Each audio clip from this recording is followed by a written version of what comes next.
on Power Talk AM 1460 and FM 101.1. Streaming worldwide on iHeartRadio. Jan Price talks to the movers and shakers in the film business. The Jan Price Show. You're listening to The Jan Price Show, and my guest today is Emmy-winning editor Nena Erb. Welcome to the show, Nena. Hi. Thank you for having me. It's good to have you here.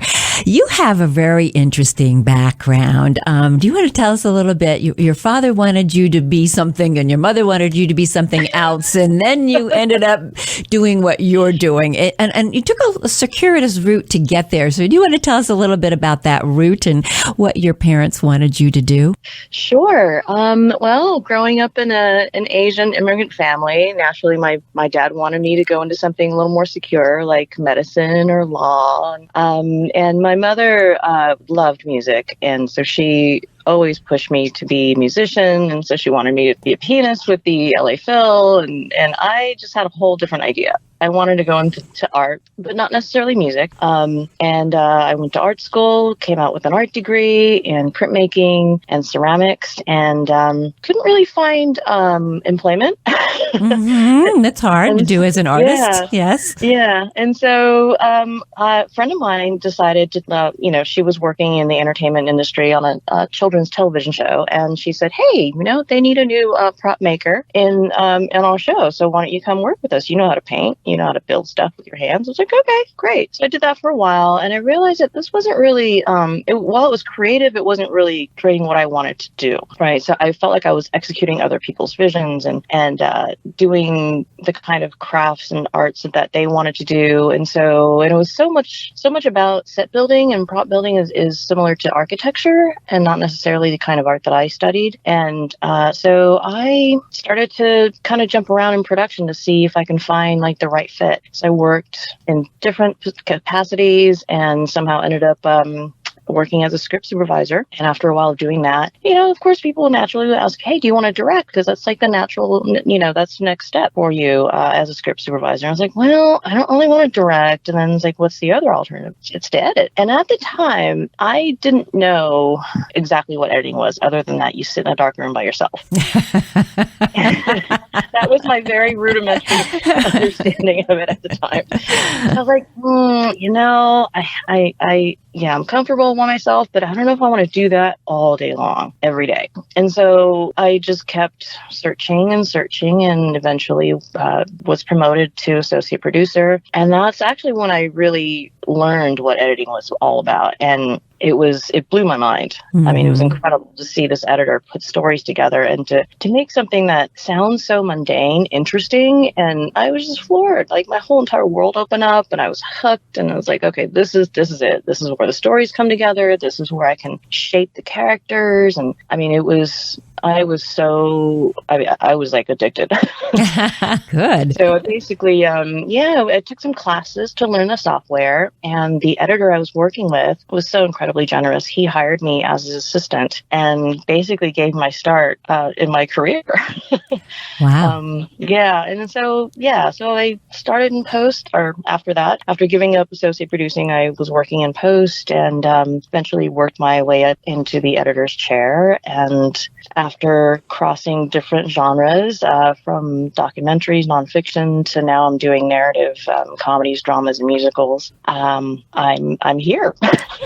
That's great. So are you in a darkened room all the time by yourself as you're editing, or is there a little bit more involved than that? Oh, no. It's definitely a lot more involved than that. That was like a very, that was a very naive understanding of what the craft was. But I think everybody has that feeling about editing, that, you're going to sitting in the dark room all day long looking at all these, clips of film, and, what could that be like after a period of time? Do you go crazy? But I think that's what most people's vision is of it out in the real world. But the wonderful thing about, the editing is really where a TV show or a film or whatever it is you're working on is really made or not. You have so much control over the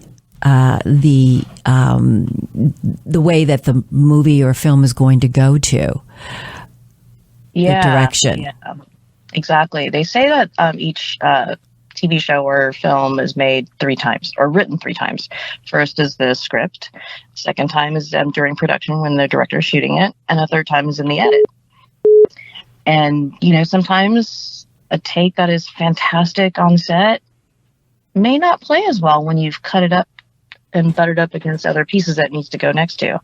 So yeah, things do change quite a bit in the editing process. And it's not as solitary as I originally thought. You definitely have a lot of collaborators with other producers and directors, and I work very closely with my assistant editor. And so, yeah, it's a great career. I'm very happy. I'm glad you found it. Yeah. And that somebody made that suggestion to you to begin with. So what do you like? What's your process like? I've interviewed a number of different editors on the show, and everybody's process is slightly different. And you work mostly in television, or do you also work in film?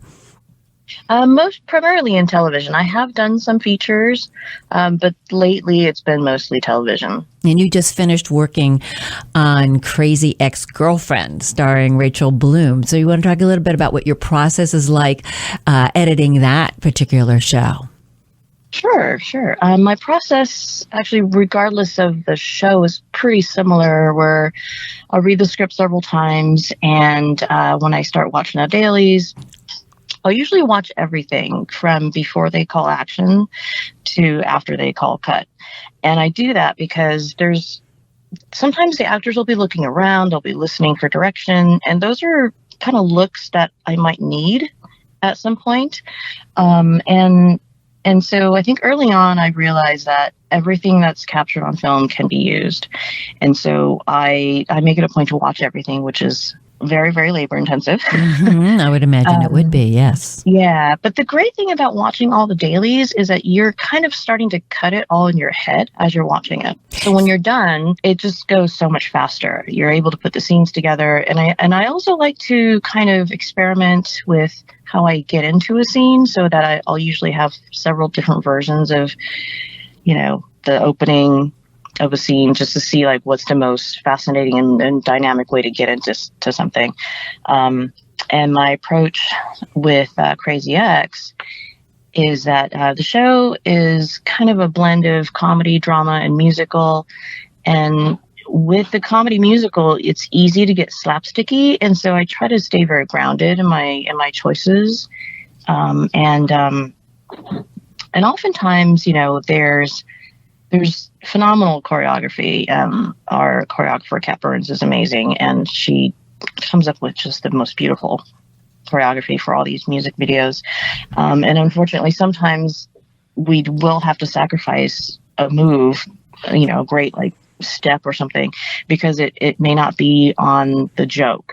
I don't know if that makes sense. Because so much of Rachel's musicals are kind of her fantasies in the show. And so we have to establish that we're now entering into a musical fantasy space. And then we have to make sure that all the little jokes and the lyrics land. And so it's a slightly different approach than just cutting a music video or a dance number purely that would be, only to showcase the choreography. So now kind of serving two gods, the comedy god and the choreography god. Well, it sounds very creative. The process is very creative, and do you, when you're working on this, do you ever just go to when they're filming and sit on the set and watch them film, or you just wait until you get the dailies and work from there? It depends. On the first day of shooting, when I don't have any dailies, I'll try and pop my head in and visit and introduce myself to the director if I haven't worked with him or her before. But usually I like to just wait for the dailies so that I'm the fresh eye for the material. And I'm not aware of how long it took him to light that shot or how difficult it was to get that other shot, So because that can sometimes cloud your judgment. Oh, yes. I would think it would cloud your judgment if you were a part of that. So I like to exactly. So I like to just be as objective as possible, which is kind of funny because so much of editing is subjective and objective, which is it's a funny little thing. They have to be both. I imagine that would be difficult to do. Do you, how closely do you work with the director? And with a series, you have different directors, don't you usually, or does this particular series have the same director? This one has different directors. I've done other series where it's one director, but Crazy Ex has a rotating group of directors that come through, and I work closely with them. Typically after they've done, they're wrapped. I'm not even speaking correctly. After they've finished shooting, and if it's a director I've worked with before, and we have each other's contact information, sometimes they'll call me and say, "Hey, I don't know if I got everything I need. Can you just throw that thing together really quickly and see if we're missing anything?" And I'll usually be happy to do that for them. Do you develop a shorthand with the different directors that you work with? Oh, definitely. Yeah. I actually just finished a pilot for ABC that with a director that I met on Crazy Ex. And it was really nice to be able to do that because I'm aware of how she shoots, and I can kind of like have her in my head when I'm approaching the dailies. Do you ever have a director that you found difficult to work with? No names. We're not asking for names. We just want to. I think, as with anything, there's always challenges, but I see it as like a hurdle that if I can jump across it, then that just means I'm that much stronger, I guess. I like working with people. And then I know that, in this business, there's a lot of different personalities, but I also find that to be interesting. But I find people interesting. Yeah, well, good. So you can be a chameleon when you're working with different directors and work the way they like to work, I guess. So did you have somebody who you admire, an editor that you look up to, that you admire, that you try to emulate their style? I wouldn't say that there's one particular editor. I think the one that I hold in the highest regard would be Ann Coates. And it's mostly because she is able to just reinvent. She comes up with the most brilliant styles. And I mean, from Lawrence of Arabia to like Out of Sight, it's such a long, her career just spans such a long time. Amazing. And it never got stale. Her editing, she kept reinventing it and coming up with new ways to tell a story. And so I try to kind of force myself to be able to step aside and come back to a scene that I'm working with and say, okay, if I had to do it from the other person's point of view, how would I cut it? And it's mostly just to keep my mind from being too attached to one particular thing. Because I think that's how she approaches it. I don't really know. I never got the chance to meet her. I know. She's absolutely amazing, and she was a trailblazer in the industry too. What did you face as a woman in this industry? Because editing, so much I'm sorry to say, in this industry is still male dominated, and more women are moving into different positions as we grow as an industry. But what did you face as a female editor? It was, earlier on in my career, it was a little lonely because on a TV show, you'll have 2 to 3 editors and I'm usually like the only female on the post-production team. And I think, and I don't think that anyone's purposely trying to keep us out. I just think that, and again, I have to verify the stats, but I feel like the number of women, the percentage of women in the guild is like minuscule compared to the percentage of guys in the guild. So naturally, there's not going to be projects where it's like all women because there's just not enough of us to go around. But lately, I've been finding shows that have been more and more friendly towards hiring women, and the practices that they really make it a point to seek out women and people of color. And And I don't know that that was a big effort before. I think if they came across someone who was a woman and they qualified, great, but they weren't actively trying to look for that. And so, yeah, it was always challenging, because if you're not as experienced as a guy who has been cutting for 10 years more than you and he's got better credits, you're not going to necessarily get that job. But now I think hopefully people are giving everybody a break, kind of, to at least meet with them and see if their filmmaking philosophies match, and if they're, if they would be up to the task. I think it's a really exciting time right now for women, and I hope it continues. Right now, I'm on a project with the name I can't discuss, but there's two female editors and one guy. Wow. That's great. That's great. Yeah. Well, I think, things are opening up, and I think people are more aware, and I think you're absolutely 100% right that more opportunities are there because of what's going on in the industry. And I think it was just more about an awareness of how we need to be more diverse in this industry. If you're just tuning in, you are listening to the Jan Price Show, all about movies, and my guest today is Emmy-winning editor Nena Erb, and we're talking about editing Crazy Ex-Girlfriend, HBO's Peabody-winning series. Also, she's done quite a few different things. So you've worked on some features, you've worked on some documentaries in addition to working on television, or are you mostly on doing television? Yes, I'm mostly in television, but I have done the other stuff. Yeah. So, and, do you have a Crazy preference? Ex-Girlfriend? I'm sorry, what was that? I was like, go ahead. Oh, and Crazy Ex-Girlfriend's actually on CW. Oh, CW. I'm sorry. You know what? Yeah, Insecure. I was reading Insecure. Sorry. HBO's Peabody-winning series, Insecure. Yeah. And you're working on the final season of the critically acclaimed series, Crazy Ex-Girlfriend. So, do you, having worked on some documentaries and some features, and it seems like your career is mostly on television right now, do you have a preference? And how different are they? That's funny. I was just talking to somebody about that the other day. They're very different. And I think, honestly, my preference is to work with great stories and filmmakers that I respect. But as far as the format of documentaries to feature is completely different. In documentaries, you're often the writer and the editor, because you're kind of finding the story along with, the director and the writer, and in all the material that they've shot, hundreds and hundreds and, sometimes thousands of hours for this documentary.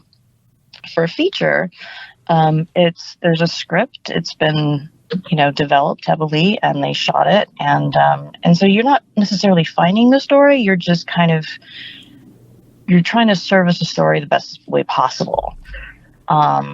And if there are any issues, you try to solve the problems at the holes in the stories, if there are any. And I think, with features, you have a little more time to develop characters. So oftentimes I feel like you can have a character with different, dimensions and different levels and different layers, rather than like in a half-hour TV show. Sometimes you're not going to be able to show all the different sides of one character, because there's all these other characters you have to service at the same time, and you have a finite amount of time. So you have to kind of distill one character down to a simple, easy to understand, personality, I guess.